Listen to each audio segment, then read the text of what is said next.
வாங்க ஃப்ரெண்ட்ஸ், பூசணி அல்வா செய்ய முதல்ல பூசணிக்காய் அறுத்துக்கலாம்.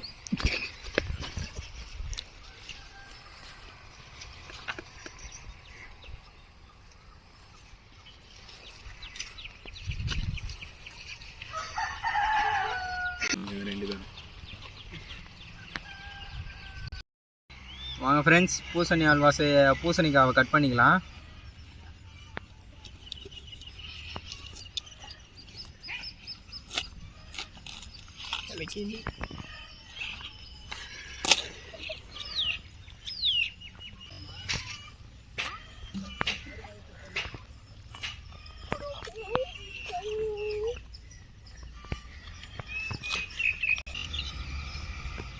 விதையெல்லாம் எடுத்துக்கலாம்.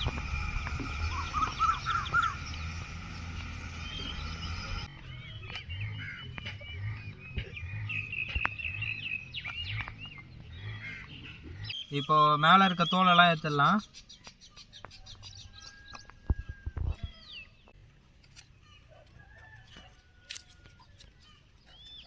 முட்டை போடுறத பார்த்துருவேன்.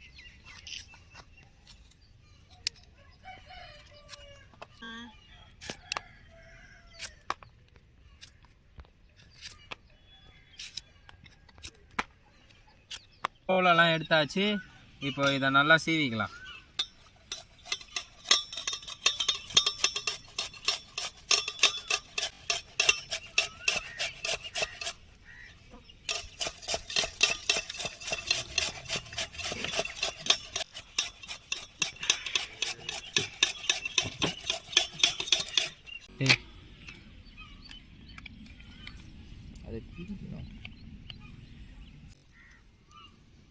ஜிஆர்பி சுத்தமான நெய்.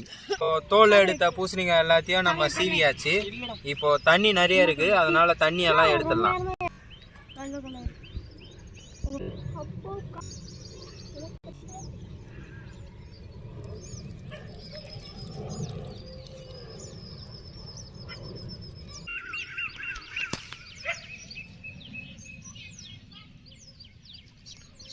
இப்போ அடுப்பேரி போட கல் அடிக்கலாம்.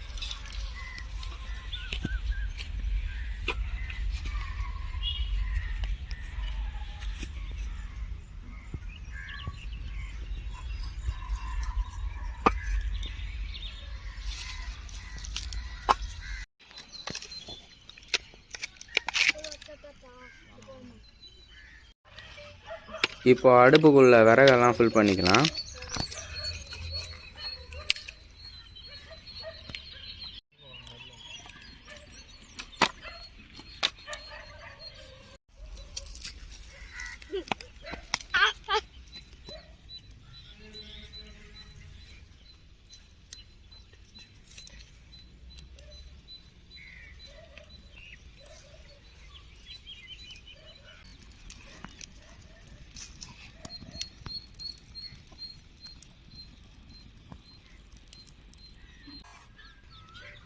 அடுப்பு நல்லா கொழுந்து விட்டு எரிய ஸ்டார்ட் ஆகிடுச்சு. இப்போ அந்த மண் சட்டி எடுத்து அடுப்பில் வச்சுக்கலாம்.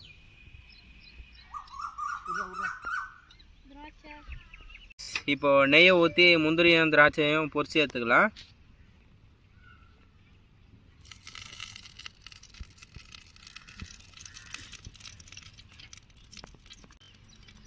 இப்போ முந்திரியும் திராட்சையும் போட்டுக்கலாம்.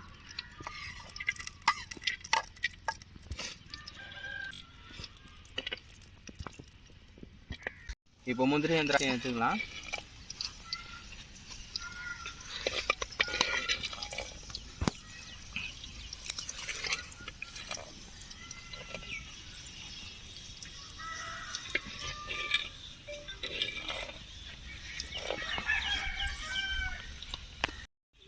இப்போ நம்ம தண்ணி எடுத்து வச்சிருக்க இந்த பூசணிக்காயை வந்து போட்டுக்கலாம்.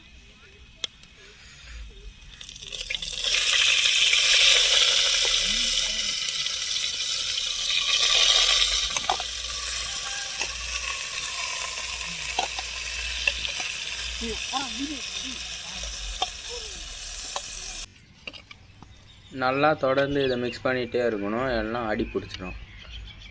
இப்போது தண்ணியெல்லாம் நல்லா சுண்டிடுச்சு. இப்போ சர்க்கரையை கொஞ்சம் கொஞ்சமாக மிக்ஸ் பண்ணி கலந்துக்கலாம்.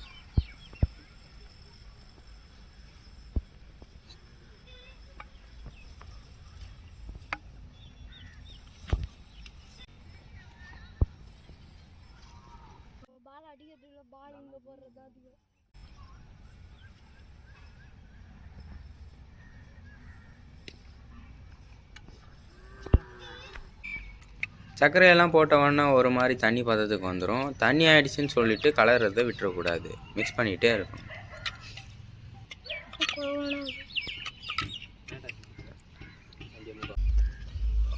சர்க்கரைலாம் நல்லா மிக்ஸ் ஆனதுக்கப்புறமா ஒரு மாதிரி கேரமல் கலரில் வரும். அந்த ஸ்டேஜில் தீயெல்லாம் கம்மி பண்ணிக்கலாம்.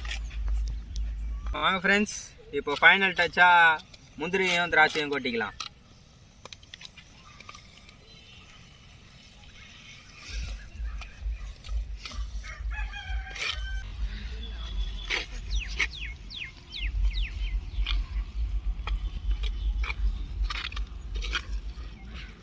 ஃப்ரெண்ட்ஸ், இப்போ நம்ம பூசணிக்காய் அல்வா ரெடி ஆயிடுச்சு. இறக்கிட்டு டேஸ்ட் பண்ணிடலாம்.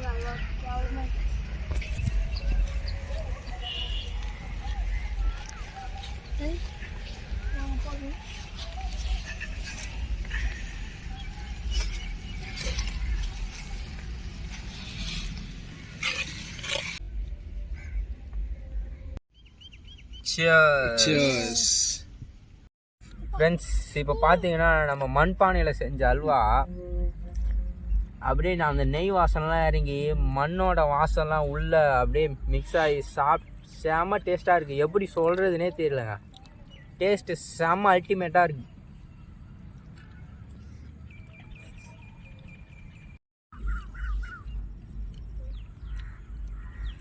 மச்சான் எப்படி ஆகுது?